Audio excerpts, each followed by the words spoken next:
C'est un plaisir pour moi de passer vous voir. Je suis désolée d'un peu de retard, mais nous étions en exécutif où nous avions des discussions budgétaires et comme vous imaginez, en cette période, tout ça est très facile. Et avant, nous avons auditionné, parce que ça vous recoupe un peu, Bernard Lapassé sur menons-nous une candidature pour les JO en 2024 ? Et qu'est-ce que ça veut dire pour notre territoire ? Et c'était intéressant parce qu'au-delà de l'infrastructure et du développement économique qu'on nous vend et qu'on nous sert, étonnamment, la question citoyenne était un peu absente d'exposé, ce qui nous a déjà fait perdre la dernière fois, hein, mais c'est pas grave, on mûrit de ses erreurs. Et voilà un gros sujet. Alors, Xavier m'avait envoyé un petit brief en me disant surtout, il faut que tu leur parles des années qui viennent, comme si je lisais dans le mar de café, des réformes qui vont arriver.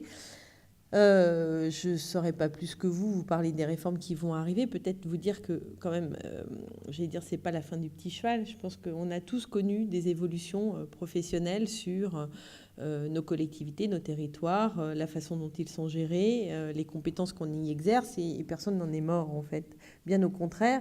Et ce qui est stimulant, et j'aimais beaucoup votre intervention, ce qui devrait nous stimuler tous, c'est l'opportunité de devoir faire d'autres choses ou les faire différemment. C'est-à-dire que s'offre à nous, sur les quelques années qui viennent, un espace pas vierge, mais un espace qui nous impose de faire ce que nous faisions ou de nouvelles choses différemment. Et ça, c'est de la créativité, et ça, c'est de l'imagination, et ça, c'est pas réinventer l'eau chaude, mais se retourner vers le citoyen, parce que c'est quand même le cœur de notre sujet, pour voir comment lui a évolué, comment ses modes de vie ont évolué, comment ça nous impose à nous de bouger aussi. Je sais bien que les Français n'aiment pas les habitudes, mais quand ils en ont, ils n'aiment pas en changer. Hein, c'est le principe de base. Là, ça s'impose à nous, et c'est un champ d'opportunités assez considérable. En tout cas, moi, c'est comme ça que je l'aborde ici. Le président, Huchon, depuis que je suis élue vice-présidente il y a quelques semaines de cela, me dit surtout, Corinne, il faut que tu réfléchisses à ce que sera pour nous la décentralisation. Et je lui dis, en fait, la décentralisation, pour nous, la loi de réforme là qui arrive, ça va nous imposer de revisiter tout ce qu'on fait, mais surtout de repenser la façon dont on le fait. Et c'est ça qui est génial, repenser la façon dont on le fait. Tout notre quotidien doit être revisité. La moindre chose, le traitement du courrier, à l'implantation des locaux, à la façon d'organiser nos équipes sur les territoires, à la façon de faire nos schémas de décision qui sont souvent, alors je vais faire sourire, longs, fastidieux, bourrés de signatures, bourrés de visas dont on ne sait pas à quoi ça sert, puisque moi, quand le parapheur m'arrive avec une page entière de signatures, il y a encore 3 fautes d'orthographe dans le courrier, un truc qui n'est pas calé.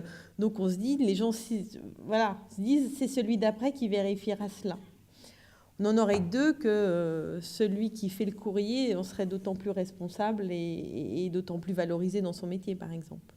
Mais on peut réfléchir à plein de choses comme ça. C'est du management, c'est de la créativité. Et c'est le mot que je vais retenir. C'est de la créativité pour inventer ce qui est le nouveau monde de demain, mais notre nouvelle façon d'intervenir, d'interagir, de créer du réseau, créer du lien dans le monde de demain. Ça nous impose de nous questionner. C'est quand même assez enrichissant. Donc, je trouve que ces années qui viennent sont loin, mais loin d'être frustrantes, stressantes, fragilisantes pour nous. Elles sont des espaces à conquérir et c'est quand même ce qu'il y a de mieux. Donc, je vous souhaite les 6, 7, 8 prochaines années, les meilleures qu'ils soient pour libérer votre créativité. Voilà tout ce que je voulais vous dire.